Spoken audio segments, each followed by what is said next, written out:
Emotional labour, घर संभालती महिला का अदृश्य मानसिक बोझ। भाग 1। शुरुआत। एक दिन की कहानी। सुबह 5:30 बजे अलार्म बजता है, लेकिन उससे पहले ही वो जाग चुकी होती है। क्यों? क्योंकि उसका दिमाग सोया नहीं था। वो सोच रही थी, कल बच्चे का प्रोजेक्ट पूरा हुआ या नहीं, पति की मीटिंग कितने बजे है, सास की दवाई खत्म तो नहीं, गैस सिलेंडर बुक हुआ या नहीं। ये सिर्फ काम नहीं है, यह लगातार मानसिक सतर्कता है। घर में बाकी लोग सो रहे हैं, लेकिन वो पहले से तैयार है दिन के हर संभावित संकट के लिए। यह है इमोशनल लेबर का पहला रूप, constant mental pre planning. Emotional labour क्या है? इमोशनल लेबर का मतलब है दूसरों की भावनाओं, जरूरतों और सुविधा को संभालने के लिए लगातार मानसिक और भावनात्मक ऊर्जा खर्च करना। ये सिर्फ काम करना नहीं है, ये है मूड संभालना, तनाव एब्जॉर्ब करना, विवादों को शांत करना, सबको इमोशनली स्टेबल रखना और सबसे महत्वपूर्ण, यह सब बिना मान्यता के करना। आर्ली होकशाइल्ड का योगदान। सामाजिक वैज्ञानिक आर्ली होकशाइल्ड ने पहली बार इस शब्द को व्यवस्थित रूप से समझाया। उनके अनुसार इमोशनल लेबर का अर्थ है अपनी भावनाओं को इस तरह मैनेज करना कि सामने वाले को एक निश्चित अनुभव मिले। पहले ये शब्द एयर होस्टेस और सर्विस सेक्टर के लिए इस्तेमाल हुआ, लेकिन बाद में स्पष्ट हुआ घर के अंदर महिलाएं सबसे ज्यादा इमोशनल लेबर करती हैं। इनविजिबल रिस्पॉन्सिबिलिटी सिंड्रोम यह एक आधिकारिक मेडिकल टर्म नहीं है, लेकिन मनोवैज्ञानिक रूप से यह स्थिति स्पष्ट दिखती है। इसका मतलब है, अगर मैं नहीं सोचूंगी तो कुछ गलत हो जाएगा। इसलिए महिला जन्मदिन याद रखती है, रिश्तों की मरम्मत करती है, त्योहारों की तैयारी करती है, घर की भावनात्मक स्थिरता बनाए रखती है। वो सिर्फ काम नहीं कर रही, वो पूरे परिवार की भावनात्मक संरचना संभाल रही है। समस्या क्यों अदृश्य है? क्योंकि ये दिखता नहीं है, इसका टाइमशीट नहीं बनता, इसका वेतन नहीं मिलता, और समाज इसे महिला का स्वभाव मान लेता है। जब कोई पुरुष ऑफिस से थक कर आता है, उसे आराम की जरूरत मानी जाती है। जब महिला पूरे दिन घर संभालती है, उसे तो तुम घर पर ही तो थी कहा जाता है। ये वाक्य इमोशनल लेबर को पूरी तरह नकार देता है। डिसीजन फिटीग इन वुमेन। हर दिन छोटे छोटे निर्णय, आज क्या बनेगा, बच्चे को क्या पहनाना है, किसे पहले कॉल करना है, किसका मूड खराब है। यह लगातार निर्णय लेने की प्रक्रिया दिमाग को थका देती है। इसे कहा जाता है डिसीजन फिटीग। जब दिमाग बहुत अधिक निर्णय ले चुका होता है तो उसकी कार्यक्षमता घट जाती है, पर महिला को रुकने की अनुमति नहीं मिलती। सब ठीक है सिंड्रोम सबसे खतरनाक हिस्सा ये है, वो कहती है मैं ठीक हूं, लेकिन वो ठीक नहीं होती। वो थकी हुई होती है, भावनात्मक रूप से ड्रेन्ड होती है, लेकिन उसे लगता है अगर उसने कमजोरी दिखाई तो घर की संरचना हिल जाएगी। ये सेल्फ साइलेंसिंग बिहेवियर है। इमोशनल लेबर का दीर्घकालिक प्रभाव। Chronic stress, irritability, identity loss, early ageing symptoms, relationship burnout. धीरे धीरे वो अपने ही जीवन की दर्शक बन जाती है। आगे हम जानेंगे इमोशनल कंडीशनिंग बचपन से कैसे शुरू होती है, भारतीय सामाजिक ढांचा इसे कैसे मजबूत करता है, अच्छी बहू बाई अच्छी पत्नी की मानसिक संरचना, और ये समस्या पीढ़ी दर पीढ़ी कैसे ट्रांसफर होती है। भाग 2। इमोशनल कंडीशनिंग, बचपन से शुरू होने वाली तैयारी। इमोशनल लेबर अचानक शुरू नहीं होता, ये धीरे धीरे सिखाया जाता है। एक लड़की को बचपन से क्या सिखाया जाता है?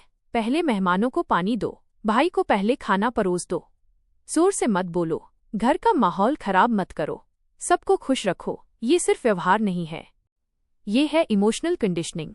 उसे ये सिखाया जाता है कि उसकी सबसे बड़ी जिम्मेदारी है दूसरों की भावनाओं को संतुलित रखना। गुड गर्ल प्रोग्रामिंग, यह एक सामाजिक पैटर्न है। अच्छी लड़की कौन? जो विरोध नहीं करे, जो समायोजन करे, जो अपनी जरूरतें पीछे रखे, जो परिवार की इज्जत बचाए। धीरे धीरे लड़की सीखती है अपनी भावनाओं को दबाना इक्वल्स प्रेम पाना। यहाँ एक मनोवैज्ञानिक प्रक्रिया काम करती है। अप्रूवल सीकिंग बिहेवियर, जब भी वो खुद को पीछे रखती है उसे शाबाशी मिलती है। इस तरह त्याग उसकी पहचान बन जाता है। शादी के बाद इमोशनल रोल एक्सपेंशन। शादी के बाद इमोशनल लेबर का दायरा बढ़ जाता है। अब वह पत्नी है, बहू है, माँ है, रिश्तों की मध्यस्थ है, पारिवारिक आयोजनों की योजनाकार है। हर भूमिका में एक कॉमन तत्व है, भावनात्मक संतुलन बनाए रखना। यदि पति तनाव में है, वो शांत करती है। यदि सास नाराज हैं, वो समझाती है। यदि बच्चा उदास है, वो संभालती है। लेकिन जब वो खुद टूटती है, कौन संभालता है? भारतीय संदर्भ में विशेष दबाव। भारतीय सामाजिक संरचना में संयुक्त परिवार की अपेक्षाएं, त्याग की संस्कृति, औरत ही घर बनाती है की धारणा ये इमोशनल लेबर को और गहरा बनाती है। यहाँ महिला सिर्फ घर नहीं संभालती, वो परिवार की प्रतिष्ठा भी संभालती है। उसकी गलती इक्वल्स पूरे परिवार की गलती। ये निरंतर दबाव उसे हाई अलर्ट मोड में रखता है। द सेकंड शिफ्ट का वास्तविक अर्थ। आर्ली होकशाइल्ड ने सेकंड शिफ्ट शब्द दिया। पहली शिफ्ट नौकरी, दूसरी शिफ्ट घर, लेकिन असली तीसरी शिफ्ट भी है, इमोशनल शिफ्ट। ये वो अदृश्य परत है जहां वो सबके मूड को पढ़ती है, संघर्षों को रोकती है, भविष्य की समस्याओं का अनुमान लगाती है। ये मानसिक ओवरटाइम है जिसका कोई टाइम ऑफ नहीं। Chronic mental load. Mental load का मतलब है काम का बोझ नहीं, काम की योजना का बोझ। उदाहरण, पति कचरा बाहर फेंक देता है, लेकिन किस दिन फेंकना है याद किसे रहता है? अक्सर महिला को। काम करने वाला दिखता है, काम याद रखने वाला अदृश्य रहता है। यही मानसिक बोझ है। इमोशनल सप्रेशन का प्रभाव। जब व्यक्ति लगातार अपनी भावनाएं दबाता है, कॉर्टिसोल लेवल बढ़ता है, नींद प्रभावित होती है, माइग्रेन, बीपी जैसी समस्याएं बढ़ती हैं, मूड स्विंग्स होते हैं। लंबे समय में ये इमोशनल बर्नआउट बन जाता है। बर्नआउट का मतलब है शारीरिक थकान जोड़ भावनात्मक सुन्नता जोड़ अर्थहीनता की भावना। पहचान का क्षरण। धीरे धीरे महिला सोचने लगती है, मैं क्या चाहती हूँ? यह सवाल धुंधला हो जाता है क्योंकि उसने सालों तक दूसरों की जरूरतें प्राथमिकता दी हैं। यह स्थिति आइडेंटिटी डिफ्यूजन कहलाती है। ये था पार्ट 2, जहां हमने समझा कि ये समस्या कैसे बनती है और गहराती है। अगले भाग में हम देखेंगे इमोशनल लेबर रिश्तों को कैसे प्रभावित करता है, पुरुष क्यों अक्सर इसे समझ नहीं पाते और इस असंतुलन से विवाह में दूरी कैसे बनती है। भाग 3, जब इमोशनल लेबर रिश्तों को प्रभावित करने लगता है। शुरुआत में सब सामान्य लगता है, वो संभाल रही है, वो संतुलन बना रही है, घर चल रहा है, लेकिन धीरे धीरे कुछ बदलता है। वो पहले जितनी उत्साहित नहीं रहती, बातें कम हो जाती हैं, हंसी कम हो जाती है और भीतर एक शांत नाराजगी जमा होने लगती है। इसे कहा जाता है साइलेंट रिजेंटमेंट एक्यूमुलेशन। नाराजगी क्यों पैदा होती है? क्योंकि इमोशनल लेबर असमान है। यदि एक व्यक्ति याद रखे, योजना बनाए, संभाले, समायोजन करे और दूसरा सिर्फ भाग ले, तो संतुलन टूटता है। महिला को महसूस होने लगता है, मैं अकेली हूं। ये अकेलापन शारीरिक नहीं, भावनात्मक है। पुरुष अक्सर क्यों नहीं समझ पाते? क्योंकि इमोशनल लेबर दिखाई नहीं देता। पुरुष अक्सर कार्य आधारित योगदान देखते हैं, पैसे कमाना, बिल भरना, सामान लाना, लेकिन वे भावनात्मक प्रबंधन को काम नहीं मानते। यह परसेप्शन गैप है। उनके लिए घर चल रहा है, महिला के लिए घर संभाला जा रहा है। दोनों की वास्तविकता अलग होती है। Cognitive load VS physical load. Physical load equals दिखने वाला काम, कॉग्निटिव लोड इक्वल्स मानसिक योजना और जिम्मेदारी। अक्सर पुरुष फिजिकल लोड में योगदान देते हैं, महिला कॉग्निटिव लोड में फंसी रहती है। समस्या तब गहरी होती है जब कॉग्निटिव लोड को नेचुरल इंस्टिंक्ट कह दिया जाता है, जैसे तुम्हें तो वैसे भी सब याद रहता है। यह वाक्य सुनने में प्रशंसा है, लेकिन वास्तव में जिम्मेदारी स्थायी कर देता है। भावनात्मक दूरी कैसे बनती है? जब महिला लगातार इमोशनल लेबर करती है, वह थक जाती है, उसे सराहना नहीं मिलती, उसे सहयोग नहीं मिलता। धीरे धीरे वो भावनात्मक रूप से पीछे हटने लगती है। वो कम शेयर करती है, कम उम्मीद रखती है, कम शिकायत करती है। यह विड्रॉवल पैटर्न है। रिश्ता बाहर से सामान्य दिखता है, अंदर से खाली होने लगता है। इंटीमेसी पर प्रभाव। इमोशनल एग्जॉस्शन का सीधा असर शारीरिक और भावनात्मक निकटता पर पड़ता है। क्यों? क्योंकि निकटता के लिए ऊर्जा चाहिए और उसकी ऊर्जा पहले ही खर्च हो चुकी है। जब दिमाग लगातार अलर्ट मोड में रहता है तो वो रिलैक्स मोड में आसानी से नहीं जाता। यह नर्वस सिस्टम ओवर एक्टिवेशन है। इमोशनल लेबर और मातृत्व मां बनने के बाद ये और गहरा हो जाता है।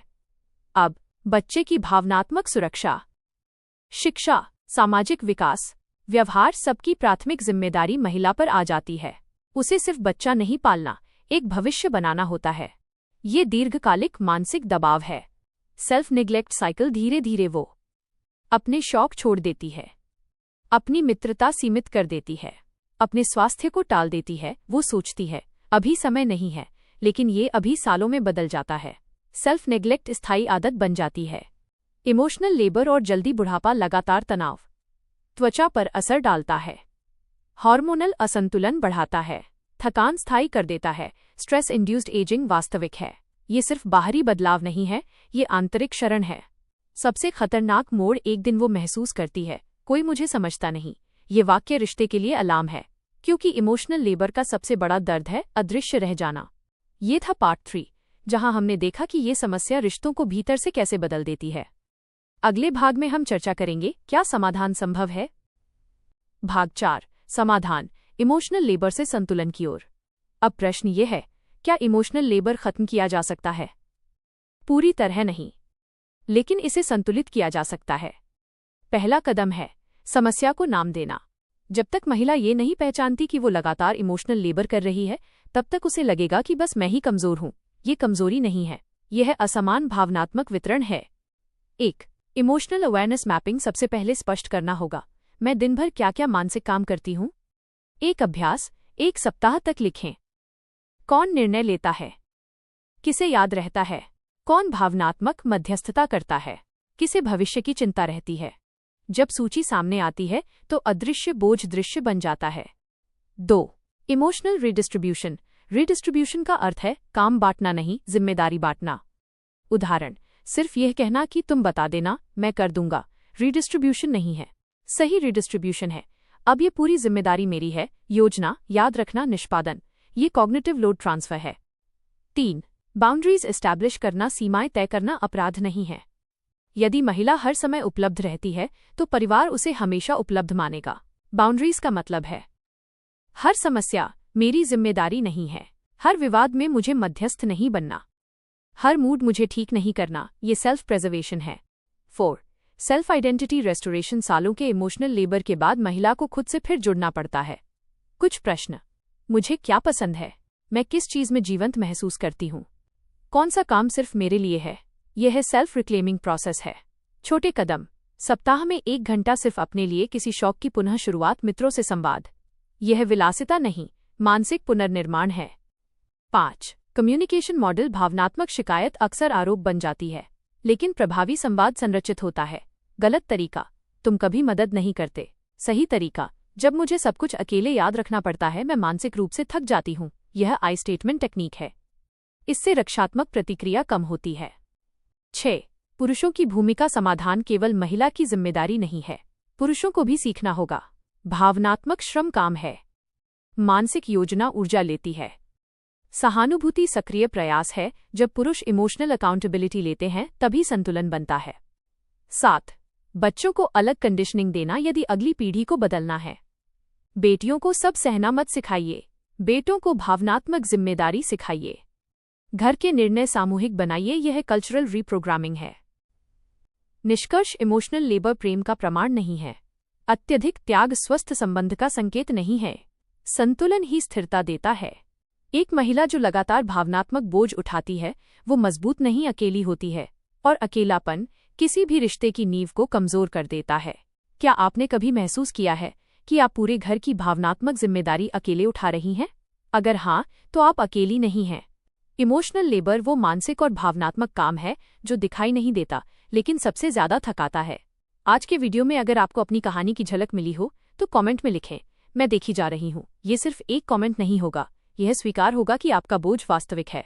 और अगर आप पुरुष दर्शक हैं तो लिखें, मैं समझना चाहता हूँ। संवाद से ही संतुलन शुरू होता है। धन्यवाद।